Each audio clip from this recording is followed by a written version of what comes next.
Dan anak-anakku yang baik, apa kabar? Semoga dalam keadaan sehat, karena dengan sehat kita dapat beraktivitas dengan baik. Dan anak-anakku jangan lupa untuk selalu bergembira sebagai rasa ungkapan syukur kita terhadap Tuhan yang Maha Esa. Perkenalkan, nama Bapak Arif Rahmansyah dari SMP Wahidin. Kurang lebih 30 menit ke depan kita akan belajar bersama dalam program pembelajaran jarak jauh yang diselenggarakan oleh Dinas Pendidikan Kota Cirebon bekerja sama dengan RCTV Langka Padane. Ya, sebelum dimulai, Bapak ingin mengingatkan kepada kalian tentang pentingnya protokol kesehatan untuk menghindari kita dari COVID-19, yaitu dengan cara yang pertama memakai masker dan menjaga jarak minimal 1 sampai 3 meter. Anak-anakku, untuk menghindari paparan virus, kalian dari orang ke orang, kalian wajib menggunakan masker ya, dan jaga jarak atau physical distancing. Lalu yang kedua, sering cuci tangan, pakai sabun. Kalau kotor, pakai sabun dan menggunakan air bersih yang mengalir. Kalau tidak terlalu kotor, bisa menggunakan cairan pembersih tangan atau hand sanitizer. Lalu makan makanan bergizi yang seimbang, minum minuman yang bervitamin, rajin berolahraga, say hello, tidak bersalaman dulu. Kita hindari kontak langsung dengan orang lain, gunakan uang elektronik, dan setibanya di rumah, kalau kalian keluar lalu ke rumah, langsung mandi. Itu ya. Oke. Apakah kalian sudah siap untuk belajar kali ini? Kalau sudah siap, silakan persiapkan dulu alat tulisnya, bukunya, ya, bahan ajarnya, pulpennya. Sudah? Kalau sudah, sebelum mulai, Bapak akan pimpin doa dulu ya. Nanti Bapak akan pimpin doa menurut agama dan kepercayaannya masing-masing. Berdoa dimulai.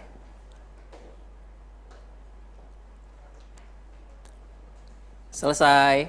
Semoga dengan kita berdoa, kita dimudahkan oleh Tuhan untuk menyerap informasi yang sekarang kita akan terima. Amin. Ya, anak-anakku, hari ini kita akan membahas tentang arti penting norma dalam mewujudkan keadilan. Kelas 7, semester 1. Dan setelah pembelajaran kali ini, kalian diharapkan mampu memahami arti penting norma dalam kehidupan bermasyarakat, berbangsa, dan bernegara dengan baik dan benar. Lalu yang kedua, setelah pembelajaran kali ini juga, kalian diharapkan mampu mendeskripsikan fungsi aturan dalam masyarakat dengan baik dan benar. Yang ketiga, kalian dapat mendeskripsikan negara Indonesia adalah negara hukum. Untuk memperjelas lagi dalam pemaparan, dalam penyampaian materinya, Bapak akan membedah materi ini menjadi 2 bagian. Bagian pertama, kita akan membahas dulu nanti tentang arti pentingnya norma dalam kehidupan. Apa sih sebetulnya pentingnya norma dalam kehidupan? Lalu setelah selesai bagian pertama, kita masuk ke bagian kedua, yaitu membahas apa hubungan norma dalam mewujudkan keadilan. Oke, itu teknisnya ya. Bapak ulangi, nanti materi ini Bapak akan bedah menjadi 2 bagian. Nanti kita akan pelajari bagian pertama dulu, yaitu membahas tentang arti penting norma dalam mewujudkan dalam kehidupan. Lalu bagian kedua yaitu membahas hubungan norma dalam mewujudkan keadilan. Untuk lebih semangat kita menyatu ya, yang ada di sini maupun yang ada di rumah. Sebelumnya kita menyanyikan terlebih dahulu lagu nasional. Simak ya dan dengarkan.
Ya, lagu yang sangat penuh dengan semangat, lagu yang penuh dengan makna bahwa sudah kewajiban kita sebagai warga negara untuk berjanji, berkomitmen pada bangsa supaya bangsa kita menjadi maju, lalu juga adil, sejahtera, makmur, dan yang paling penting adalah bahagia. Tentunya kalian mau dong hidup dalam sebuah negara yang bahagia, ya, negaranya menjamin kita untuk bahagia. Nah, bagaimana caranya? Yaitu salah satunya dengan kita mematuhi norma atau aturan-aturan yang berlaku di masyarakat. Jadi kalau mau berbahagia, kita harus mematuhi norma dan aturan-aturan yang ada di masyarakat. Nah, pelajaran minggu kemarin kalian sudah mempelajari tentang norma dan macam-macam pengertian norma. Bapak mau mengingatkan sedikit tentang pengertian norma. Coba masih ingat tentang pengertian norma? Ya, norma adalah aturan bagi manusia dalam berperilaku sebagai perwujudan nilai. Ada kata nilai di situ. Nilai adalah sesuatu yang berharga dan berguna bagi manusia. Nilai atau value.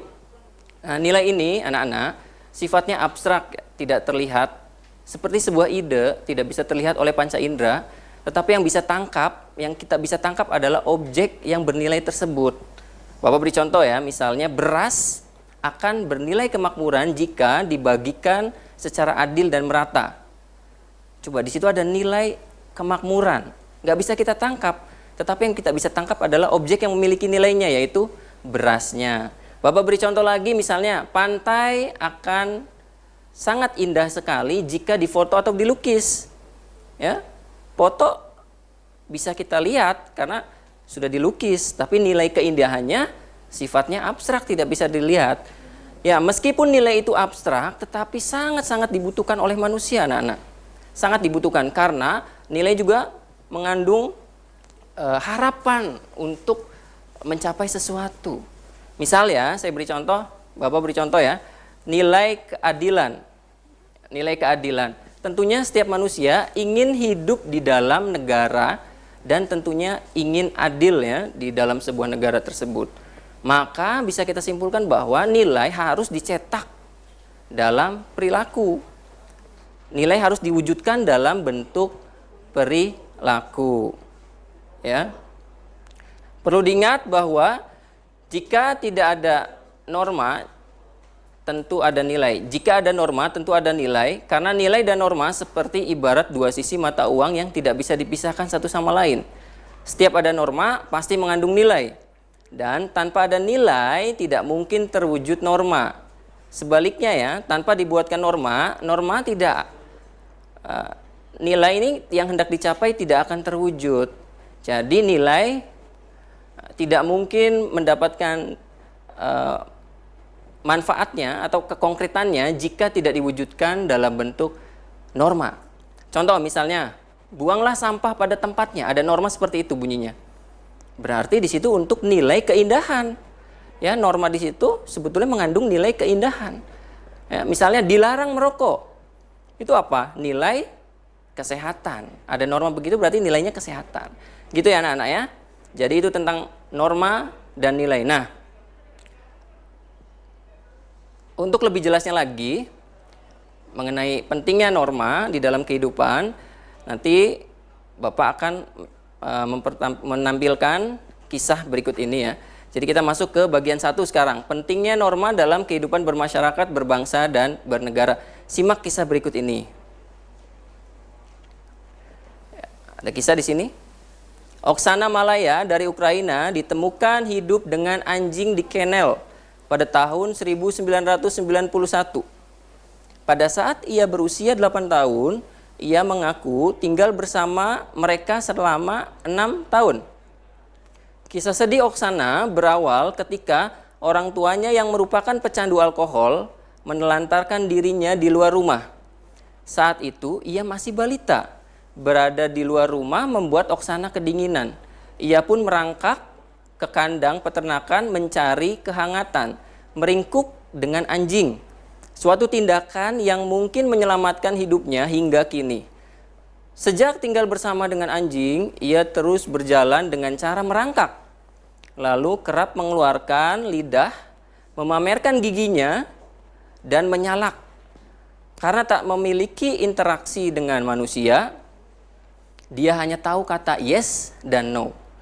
Nah, Oksana sekarang tinggal di sebuah klinik di Odessa ya, bekerja dengan rumah sakit hewan ternak.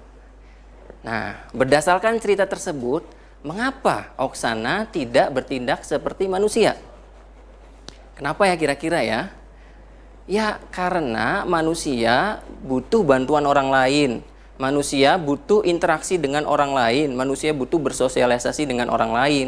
Dengan sosialisasi, manusia bisa mengetahui cara-cara makan, cara-cara berbicara, dan juga bisa mempelajari aturan-aturan yang hidup di masyarakat. Gitu ya. Oke. Berkaitan dengan manusia, Aristoteles pernah mengatakan dalam bukunya Politik bahwa manusia adalah zon politikon, artinya manusia selalu hidup berkelompok dalam masyarakat. Jadi manusia adalah bagian dari manusia lainnya secara bersama-sama. Dan dilanjut menurut Notonegoro, manusia sebetulnya memiliki sifat kodrat, mempunyai kedudukan secara kodrati sebagai makhluk monodualis. Artinya manusia sebagai makhluk individu juga sebagai makhluk sosial. Ya, pemirsa, anak-anak, program belajar dari rumah akan kembali setelah yang satu ini. Ya, pemirsa, anak-anak masih dalam program belajar dari rumah. Bagaimana, masih fokus ya? Ya, jadi tadi Aristoteles mengatakan bahwa manusia adalah zoon politikon, dan Notonegoro pun sama ya, memiliki dua kodrat, yaitu sebagai makhluk individu maupun makhluk sosial. Individu ya, bukan individualis. Kalau makhluk individualis berarti makhluk yang mementingkan diri sendiri. Apalagi individualisme berarti paham hak pribadi gitu kan, dibandingkan kepentingan umum atau kepentingan negara. Jadi di sini adalah makhluk individual ya. Makhluk individual adalah makhluk yang otonom. Jadi dia bisa mengambil keputusan dengan pilihannya bebas, dengan pilihannya sendiri tanpa campur tangan dari orang lain, dan harus bertanggung jawab atas pilihannya. Oke ya. Nah, di sini lihat, di sini ada gambar satu, manusia sebagai makhluk sosial. Lihat di sini ada anak-anak, mereka sedang bercengkrama dengan teman-temannya. Ini sebagai makhluk sosial, manusia memang butuh pengakuan dari temannya, butuh kasih sayang, butuh dicintai. Ya, mereka juga dapat mengembangkan eksistensinya dengan kehidupan bersama seperti ini. Ya, lalu dilihat di gambar kedua ini, manusia sebagai makhluk individu. Dia bisa berpikir, dia bisa menentukan pilihannya sendiri dan bertanggung jawab atas pilihannya. Lalu dia juga dapat mengembangkan nilai-nilai kreativitasnya dengan menyendiri seperti ini. Ya, coba lihat di sini anak-anakku, perhatikan gambar di bawah ini. Di sini ada tawuran antar pelajar. Ya. Kenapa bisa terjadi tawuran antar pelajar, dan apakah karena masalah individu atau masalah kelompok? Ya, tadi balik lagi ke manusia. Manusia mempunyai karakter individu maupun karakter sosial. Ya, karakter individu misalnya seperti ini, keberanian, kejujuran, bertanggung jawab, itu karakter individu. Nah, tetapi kita nggak bisa mengembangkan karakter individu saja. Kita juga harus mengembangkan karakter bersama, karena kita hidup bersama dengan orang lain, butuh bantuan orang lain. Maka muncul karakter kebersamaan, yaitu seperti misalnya kita mengembangkan nilai-nilai kemanusiaan, mengembangkan nilai-nilai keadilan, mengembangkan nilai-nilai persatuan. Nah, itu ya. Nah, ini masalah di sini bisa jadi karena karakter kolektifnya, karakter kebersamaannya. Bisa juga karena masalah pribadinya, tergantung tata kelola kita. Kalau kita masuk ke dalam kelompok yang tidak benar, kalau kita karakter individunya kuat, baik, positif, kelompoknya kurang baik, bisa jadi kita jadi baik atau jadi buruk, tergantung tata kelola diri kita sendiri ya. Begitu. Oke, norma dalam masyarakat terbentuk karena karena ada berbagai perbedaan. Agar perbedaan ini tidak menimbulkan perpecahan, disintegrasi, dan ketidaktertiban dalam masyarakat, maka dibuatlah aturan atau norma yang mengikat untuk semua masyarakat. Maka dibutuhkanlah sebuah aturan, ya. Nah, apa sih fungsi aturan dalam masyarakat? Yang pertama, pedoman dalam bertingkah laku. Yang kedua, menjaga kerukunan anggota masyarakat. Yang ketiga, sistem pengendalian sosial. Pedoman dalam bertingkah laku artinya norma memuat aturan-aturan dalam masyarakat di pergaulan sosial. Ya, tujuannya apa? Supaya hidup kita serasi, selaras, dan seimbang. Gitu. Lalu yang kedua, menjaga kerukunan anggota masyarakat. Ya, norma juga bisa mengatur perbedaan-perbedaan yang ada di masyarakat, sehingga dinamika yang terjadi dalam masyarakat itu bisa diredus, ya, distabilkan lagi. Makanya bisa menjaga kerukunan anggota masyarakat, fungsi aturan itu. Lalu yang ketiga, sistem pengendalian sosial. Ya, pengendalian sosial berarti tingkah laku masyarakat itu diawasi dan dikendalikan oleh aturan-aturan yang berlaku. Gitu. Pengendalian sosial ada dua, ya anak-anak, ya. Ada yang preventif, ada yang represif. Kalau preventif berarti sebelum terjadinya pelanggaran. Kalau represif berarti yang sesudah terjadinya pelanggaran dan ingin menghasilkan keadaan seperti semula. Begitu. Ya, sekarang kita masuk ke bagian kedua. Hubungan norma dalam mewujudkan keadilan. Oke, ya. Kita masuk ke bagian kedua. Apa sih hubungan norma dalam mewujudkan keadilan? Cicero, seorang ahli hukum bangsa Romawi, mengatakan ubi societas ibi ius. Artinya, di mana ada masyarakat, di situ ada hukum. Nah, berarti norma hukum itu sangat penting di dalam kehidupan bermasyarakat. Karena norma hukum ini ada karena ketiga norma, seperti norma agama, norma kesopanan, norma kesusilaan ini tidak bisa menjamin, belum bisa menjamin kehidupan bermasyarakat ini tertib. Dan karena memang norma hukum ini bisa mengatur pola-pola perilaku manusia. Dia bisa menciptakan yang tidak bisa diciptakan oleh norma-norma sebelumnya. Norma hukum dapat memaksakan orang jika menaati tata tertib yang berlaku dalam masyarakat. Dan jika tidak taat atau melanggar diberikan sanksi yang tegas. Nah, jadi adanya norma hukum ini sebetulnya untuk melindungi orang-orang yang lemah, anak-anak.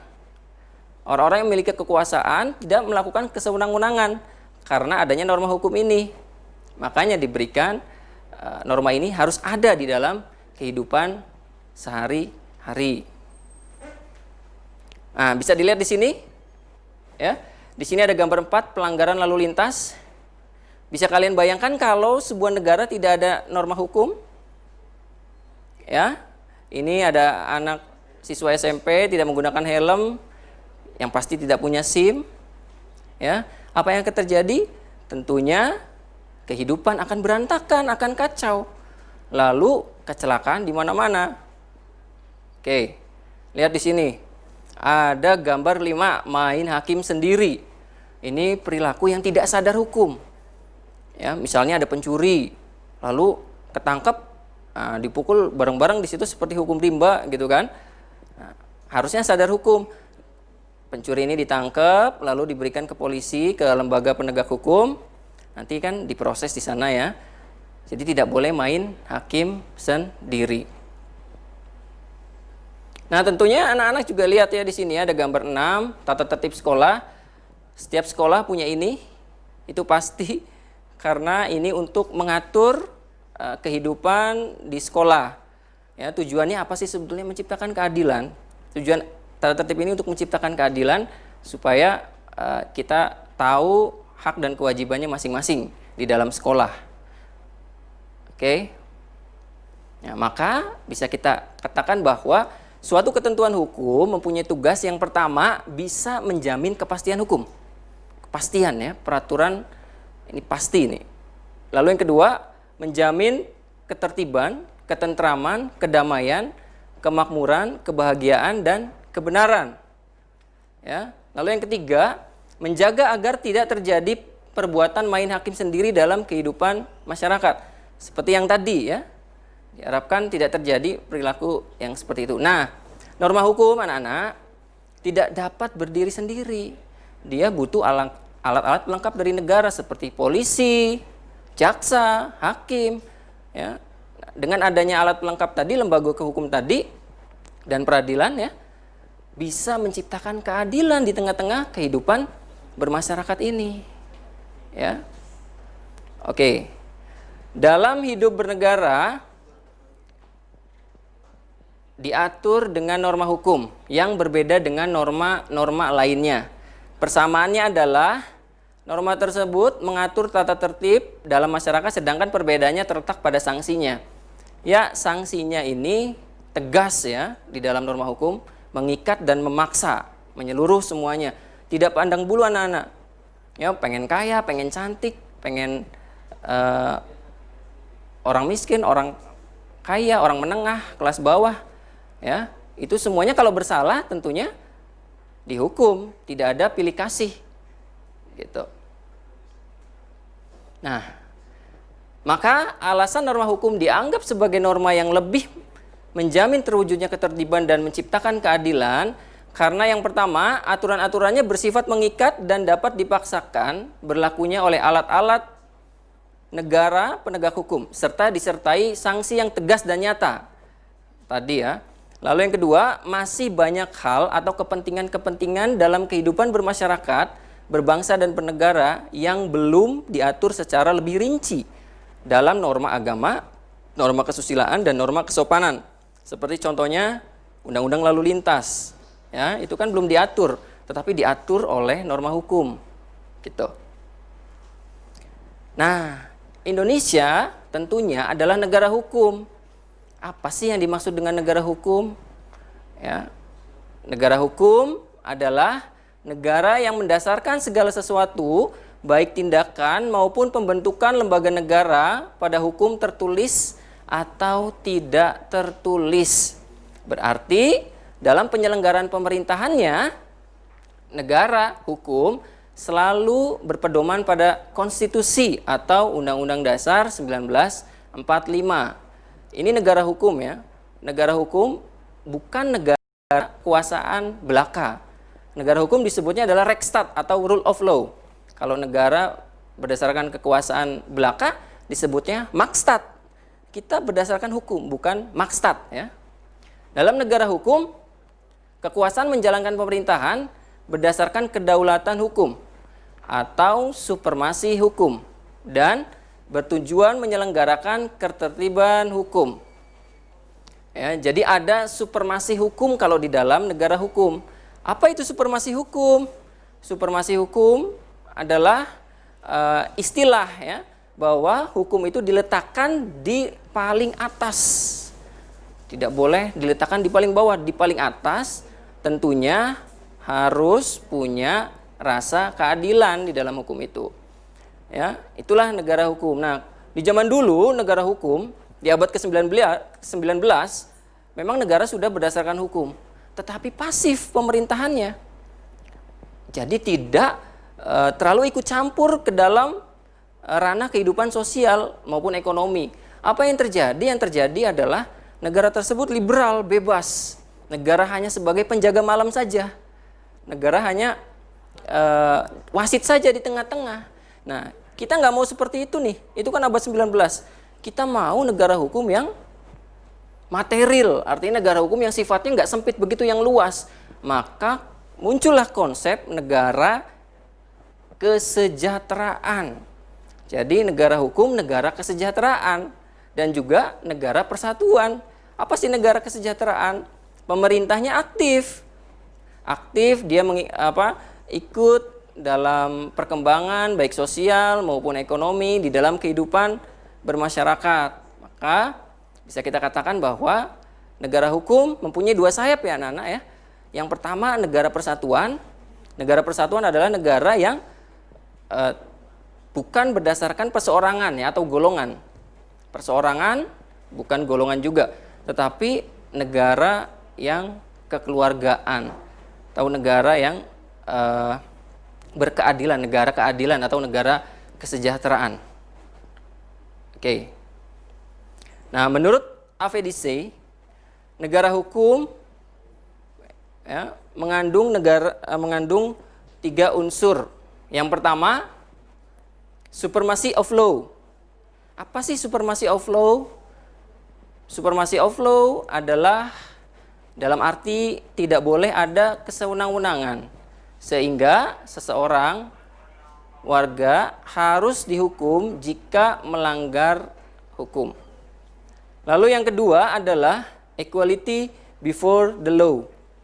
Setiap orang sama di depan hukum tanpa melihat status dan kedudukannya, baik bagi rakyat maupun pejabat. Lalu yang ketiga adalah human right.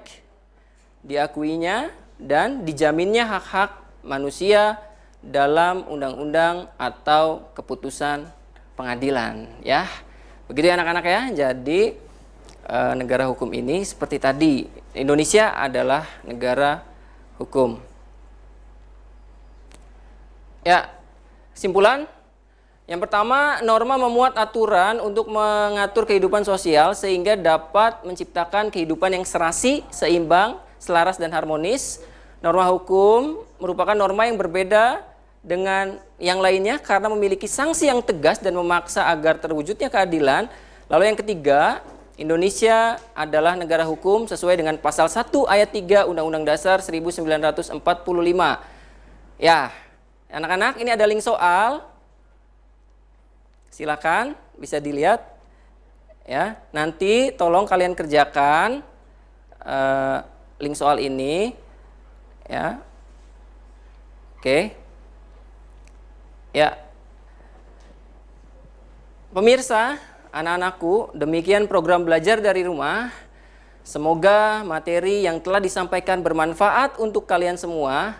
Tetaplah menjaga kesehatan dengan berada di rumah saja. Sampai jumpa dalam program belajar dari rumah selanjutnya. Assalamualaikum warahmatullahi wabarakatuh. Selamat